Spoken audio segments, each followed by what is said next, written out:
Assalamualaikum warahmatullahi wabarakatuh. Alhamdulillah, segala puji bagi Allah alladzi bi ni'matihi tatimmus shalihat, yang karena nikmatnya kebaikan-kebaikan menjadi sempurna. Sampai hari ini Allah berikan kesehatan kepada kita, masih dapat berkumpul di suasana pandemi yang mungkin sudah mulai terkendali. Semoga Allah mengangkat bala ini, menghapuskan dosa-dosa kita, dan mengangkat derajat kita. Kemudian salawat dan salam semoga tercurahkan untuk baginda Nabi kita Muhammad alaihi salatu wassalam, untuk keluarga beliau, untuk para sahabat beliau, dan orang-orang yang mencintai beliau. Amma ba'd, ahibati fillah, khususnya tuan rumah Bapak Johan, jazakumullah khairan atas undangannya, atas jamuannya, mulai dari kikil, apalagi bebek, ayam, duren. Masya Allah jamaah, la in syakartum la azidannakum. Kalau kalian bersyukur kepada Allah, niscaya kata Allah Dia akan menambahkannya kepada kita. Dan di antara bentuk syukur itu adalah berterima kasih kepada orang yang menjadi perantara rizki yang kita dapatkan. La yashkurullah man la yashkurun nas. Tidak bersyukur kepada Allah orang yang tidak pandai berterima kasih kepada manusia. Saudara-saudara, bapak-bapak, ibu-ibu rahimakumullah, tadi habis subuh kita dapat pesan yang indah dari Ustaz Mubarak Ba Muallim hafizahullah ta'ala. Ana ingin memindahkan pesan ini pesan bukan dari ana. Allah Azza wa Jalla berfirman,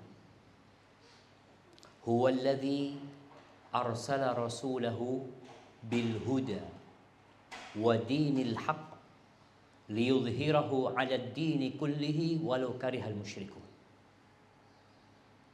Dialah Allah yang mengutus Rasulnya dengan petunjuk dan agama yang benar, supaya Allah memenangkan agamanya ini di atas seluruh agama yang ada, walaupun orang-orang musyrik membenci hal itu. Ada 5 poin di sini. Yang pertama, Allah huwallazi arsala rasul. Allah yang mengutus Rasul. Jadi kita harus tahu bahwasanya agama yang kita peluk sekarang ini adalah karunia Allah Azza wa Jalla. Allah yang mengutus. Sehingga seorang hamba tatkala berdakwah, tatkala berbuat kebaikan, untuk siapa? Untuk Allah. Karena Allah yang mengutus.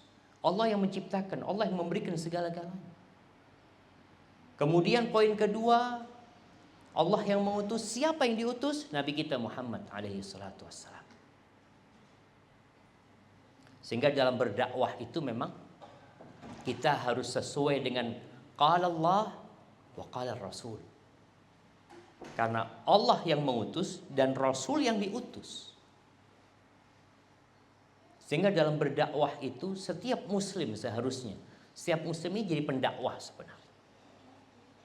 Jadi nggak ada lagi yang mengatakan saya bukan ustadz. Iya, engkau bukan ustadz, tapi engkau muslim. Engkau punya beban yang sama dengan muslim yang lainnya. Yang kata Nabi alaihi salatu wassalam, balighu anni walau ayat, sampaikan dari aku walaupun hanya 1 ayat. Ya udah, engkau dengar 1 ayat itu sampaikan. Tapi sesuai dengan apa yang Allah inginkan dan sesuai dengan aturan Nabi Muhammad sallallahu alaihi wasallam. Bil huda wa dinil haq, dengan petunjuk dan agama yang benar. Petunjuk yang Allah turunkan adalah Al-Qur'anul Karim. Agama yang benar adalah agama Islam dibawa oleh Nabi alaihi salatu wassalam. Sebagian ulama menafsirkan bahwasanya bil ilmin nafi' wal amali salih, dengan ilmu yang bermanfaat dan amal saleh. Jangan sampai kita ini belajar terus tapi tidak mengamalkan. Ada sebagian kita yang Masya Allah pandai sekali belajar, bahkan semangat, tapi lemah dalam mengamalkannya. Sedangkan kesempurnaan manusia itu dengan dua hal. Yang pertama ilmu, yang dengannya dia tahu mana yang salah, mana yang benar. Yang kedua semangat untuk mengamalkan. Karena teman-teman yang ngaji sunnah, yang kadang kala semangat belajar agama ini, tapi dalam pengamalannya lemah. Nggak sebanding ilmunya.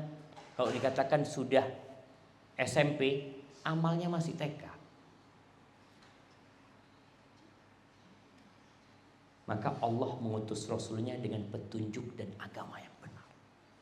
Al-Quranul Karim, yuk kita baca. Paling nggak tiap hari baca 1 lembar, kalau bisa sama artinya.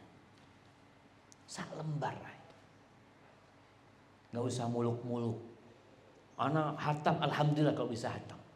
Tapi sebaik-baiknya amalan itu adalah yang berkesinambungan walaupun setitik.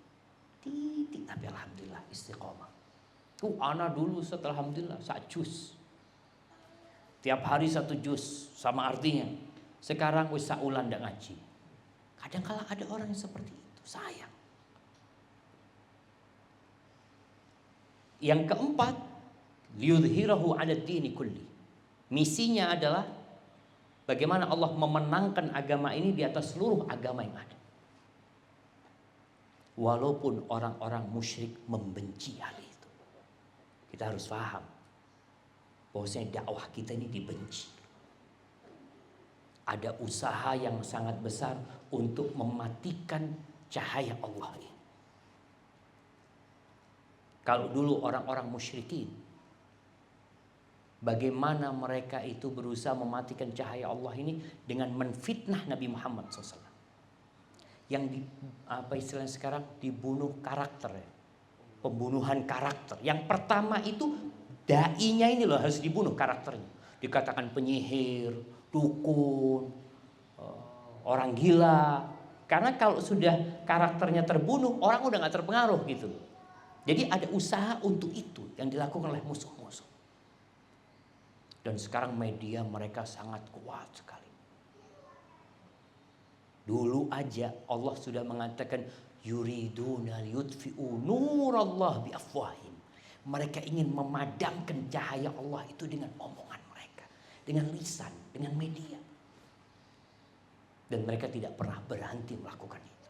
Maka tugas kita sekarang ini harus bersama-sama mengawal dakwah ini, mengawal agama ini agar sampai kepada orang-orang itu sesuai dengan yang Allah inginkan.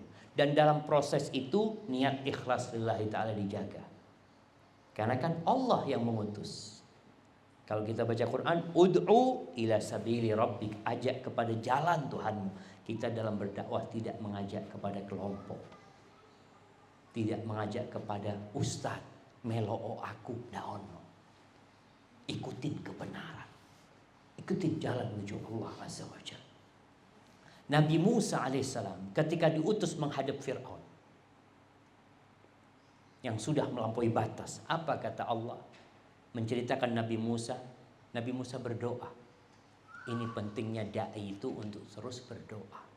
Ya kita setiap muslim berdoa. Qala rabbi shrahli sadri wa yassirli amri wahlul 'uqdatam min lisani yafqahu qawli waj'alli waziran min ahli Harun akhi ushdud bihi azri wa asyrikhu fi amri.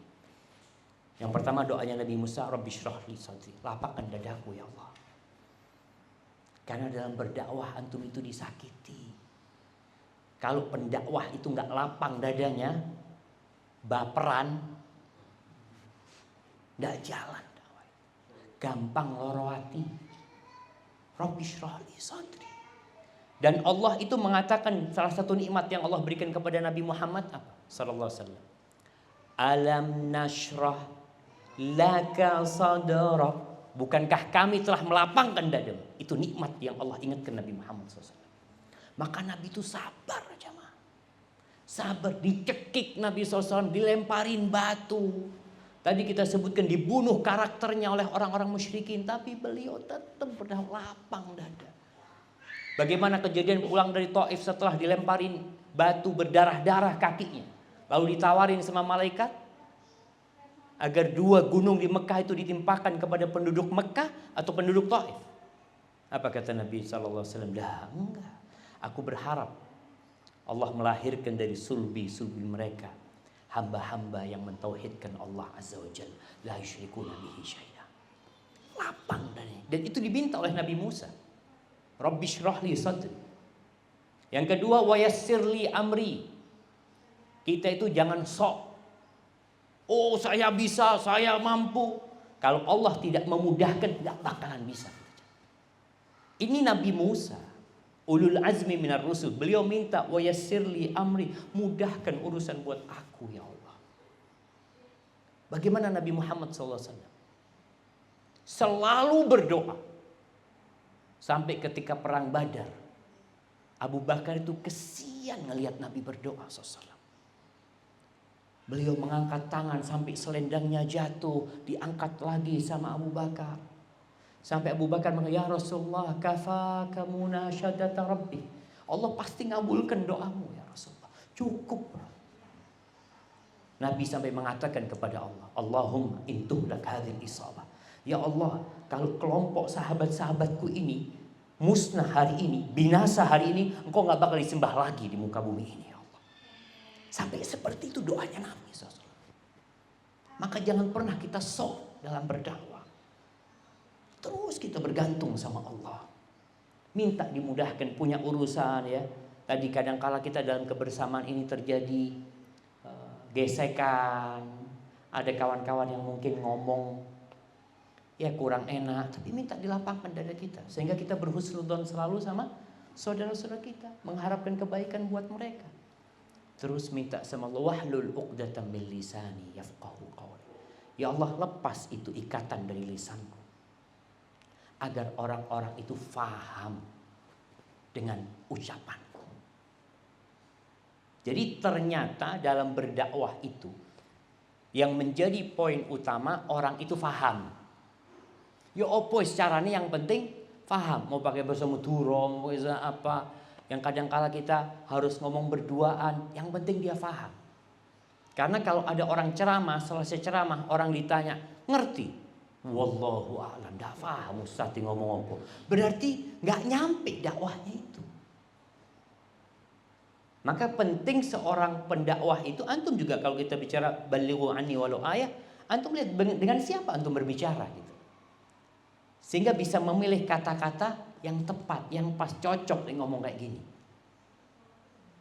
Yafqahu qawli.